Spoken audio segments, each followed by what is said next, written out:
Dans cette partie, on découvre le paradoxe des pesticides, un principe clé parmi les 7 principes de test. L'idée générale, c'est que répéter les mêmes tests encore et encore finit par les rendre moins efficaces pour détecter de nouveaux défauts. Comprendre le paradoxe des pesticides, c'est accepter qu'un test doit évoluer avec le logiciel qu'il surveille. Un test très utile aujourd'hui peut devenir beaucoup moins pertinent demain si on le rejoue toujours à l'identique.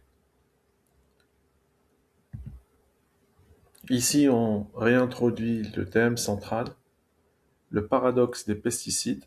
C'est un rappel visuel important pour ancrer l'idée que la répétition seule ne garantit pas une bonne détection des défauts.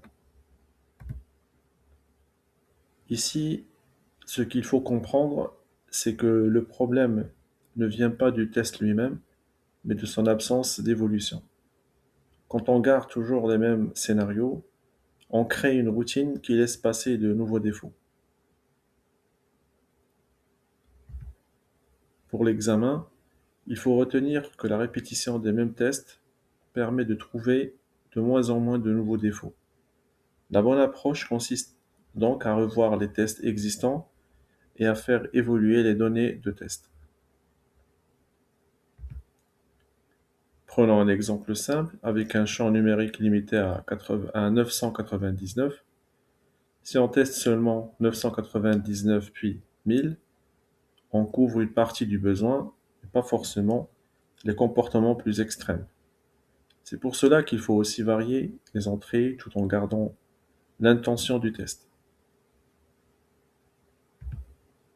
Cette slide permet en avant le titre pour renforcer le message principal. Le paradoxe des pesticides nous rappelle qu'un test qui n'évolue pas finit par perdre sa force de détection. Encore une fois, l'idée importante est qu'un test efficace aujourd'hui peut devenir moins utile demain. Pour continuer à détecter, il faut adapter les tests au logiciel, aux changements et aux nouveaux risques. Pour l'examen, pensez à un mot-clé variation. Il ne suffit pas de garder les mêmes cas de test, il faut aussi modifier les tests existants, revoir les données de test et enrichir la couverture. Dans cet exemple, on distingue 3 types d'entrées, une valeur acceptée, une valeur rejetée et une valeur extrême.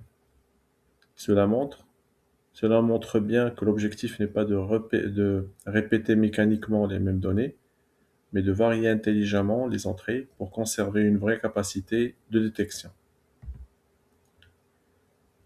Alors dans cette slide, pour rendre cette notion plus engageante en vidéo, on peut partir de l'image d'un pesticide qui ne fonctionne plus avec le temps.